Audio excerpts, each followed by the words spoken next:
Hello. So നമ്മളെല്ലാവരും at one point ChatGPT അല്ലെങ്കിൽ Gemini പോലത്തെ മോഡൽസ് ഉപയോഗിച്ചാണ്. ആൻഡ് നിങ്ങൾക്ക് എത്ര പേർക്കറിയാം ഈ models are actually not intelligent എന്ന് പറഞ്ഞു കഴിഞ്ഞാൽ ഇവർക്ക് മനുഷ്യന്മാരെ മാതിരി ബുദ്ധിയില്ലാത്തൊരു സംഭവമാണ്.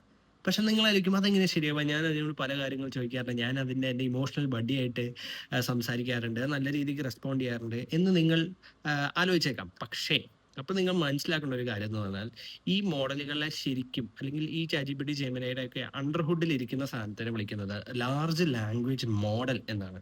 ഇതിൽ ഇമ്പോർട്ടന്റ് ആയിട്ടുള്ള വാക്ക് എന്ന് പറഞ്ഞാൽ മോഡൽ എന്ന് പറയുന്ന സംഭവമാണ്. ബിക്കോസ് മോഡൽ എന്ന് പറയുന്ന സംഭവം is trained on some data. Okay.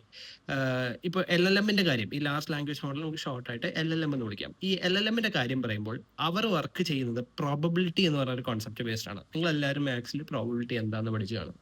Simple ആയിട്ട് പറയുകയാണെങ്കിൽ രാമ കിൽഡ് രാവണ എന്നുള്ളൊരു സെന്റൻസ് നിങ്ങൾ എടുക്കുമ്പോൾ രാമ കിൽഡ് എന്ന് പറഞ്ഞു കഴിഞ്ഞാൽ അടുത്തത് മിക്കവാറും രാവണ എന്നുള്ള വാക്ക് തന്നെയായിരിക്കും ഞാൻ പറയാൻ പോകുന്നത്, പ്രോബബിലിറ്റി വെച്ച് നോക്കുമ്പോൾ.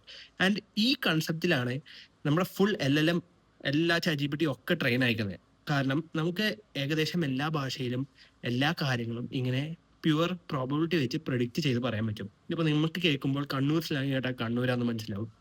അതേമാതിരി കോഴിക്കോട് സ്ലാങ് കേട്ടാൽ കോഴിക്കോടാന്ന് മനസ്സിലാവും. ഇതൊക്കെ മനസ്സിലാവാനുള്ള കാരണം എന്ന് വെച്ചാൽ ഇതിന്റെ അണ്ടർഹുഡിൽ ഒരു പാറ്റേൺ ഉണ്ട്. ആൻഡ് പല കേസുകളിലും നമുക്ക് ഉള്ളിൽ നിന്ന് തന്നെ നമ്മുടെ ബ്രെയിനിന് അറിയാം പാറ്റേൺ ഉണ്ടെന്ന്. അങ്ങനെയാണ് നമുക്ക് എല്ലാം മനസ്സിലാവുന്നത്. പക്ഷെ നമുക്ക് പെട്ടെന്ന് ചോദിച്ചാൽ ഒരു പാറ്റേൺ കണ്ടുപിടിക്കാൻ പറ്റില്ല.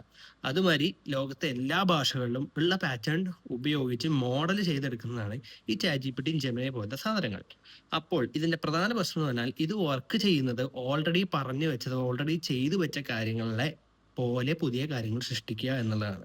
അതല്ലാതെ കംപ്ലീറ്റ്ലി പുതിയതായി ഇപ്പൊ ലിയനാർഡോ ഡവിഞ്ചി ഒരു പുതിയ പെയിന്റിങ് അന്തക്കാലത്ത് ഉണ്ടാക്കിയ മാതിരിയുള്ള കൺസെപ്റ്റില് ഇതിനൊരു പുതിയ കാര്യം ഉണ്ടാക്കാനുള്ള കഴിവ് അതിന് കിട്ടുന്നില്ല, അതിന്റെ ട്രെയിനിങ്ങിനുള്ള പോരായ്മകൾ കാരണം. അതുകൊണ്ട് തന്നെ ഈ LLMs സത്യം പറഞ്ഞാൽ മനുഷ്യന്മാരെ മാതിരി ചിന്തിക്കാൻ കഴിയില്ല. അപ്പോൾ ഇവർ ശരിക്കും എന്തിലാണ് നല്ലത് എന്നുള്ള ചോദ്യം വരും.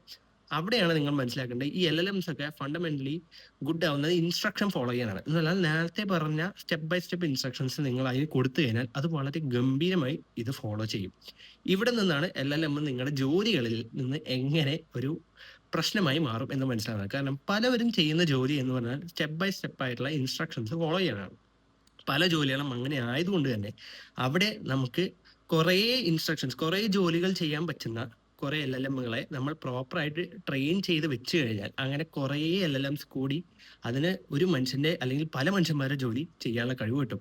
മനുഷ്യന്മാരെമാതിരി കമ്പ്യൂട്ടറിന് വേറെ പ്രശ്നങ്ങളില്ല. നമുക്ക് അതിന്റെ ശമ്പളം കൊടുക്കണ്ട, അതിന് ഇത്ര നേരം കഴിഞ്ഞാൽ റെസ്റ്റ് വേണ്ട, അങ്ങനത്തെ ഒരു കാര്യം വേണ്ട. ഈ കൺസെപ്റ്റിനെയാണ് ആക്ച്വലി AI യിൽ ഏജന്റിക് AI എന്ന് നമ്മൾ വിളിക്കുന്നത്.